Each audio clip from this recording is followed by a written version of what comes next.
All right, the top news is regarding President Droupadi Murmu, who has unveiled the bust of Chakravarti Rajagopalachari, the first and only Indian Governor General of independent India at the Rashtrapati Bhavan.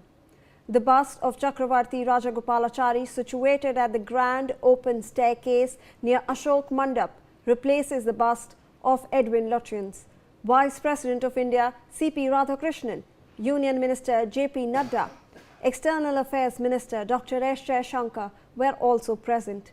This comes after Prime Minister Narendra Modi announced that a statue of British architect Edwin Lutyens at Rashtrapati Bhavan will be replaced with that of C. Rajagopalachari, the first Indian Governor General of independent India.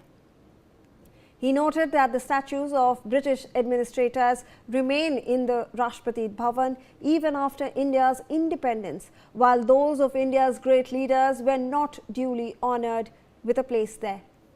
Stressing that the country is moving away from the symbols of colonialism and beginning to embrace symbols of Indian culture, the PM has said. Highlighting Gopalachari's achievements, the PM has said that he was among those who saw power not as a position but as a service, adding that his self-restraint and independent thinking are an inspiration to all Indians.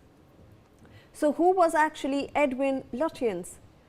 He was a British architect and town planner who, in collaboration with Sir Herbert Baker, designed several monumental buildings in New Delhi, including Rashtrapati Bhavan, North Block, South Block and the India Gate.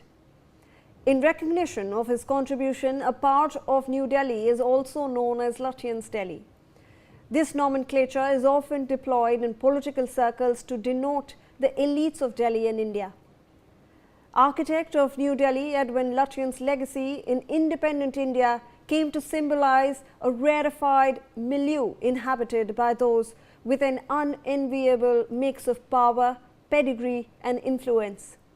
To the critics, governments came and went, but the Lutyens' privilege, the elite, was permanent.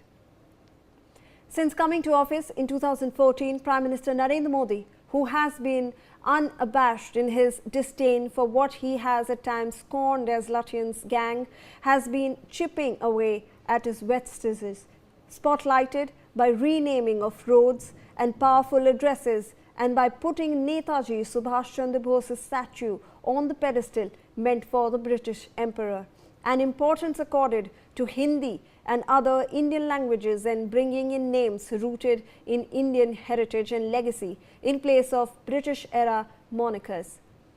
Now, Lutyens' own statue is removed from his signature construction, the Rashtrapati Bhavan. And who was Rajagopalachari? Rajagopalachari was a lawyer and a freedom fighter who became the only Indian to serve as Governor General of India, a post abolished in 1950. A close associate of Mahatma Gandhi, he edited the Young India Journal during Gandhi's imprisonment and took part in the non-cooperation and civil disobedience movements as well. In June 1948, he succeeded Louis Mountbatten as Governor General of India. After the office was abolished in 1950, he joined the government of former Prime Minister Jawaharlal Nehru and later served as Home Minister of India. Rajagopalachari resigned from the Congress Party in 1957 and went on to found the Swatantra Party, placing himself in opposition to Congress policies. All right, so now we are moving on to some other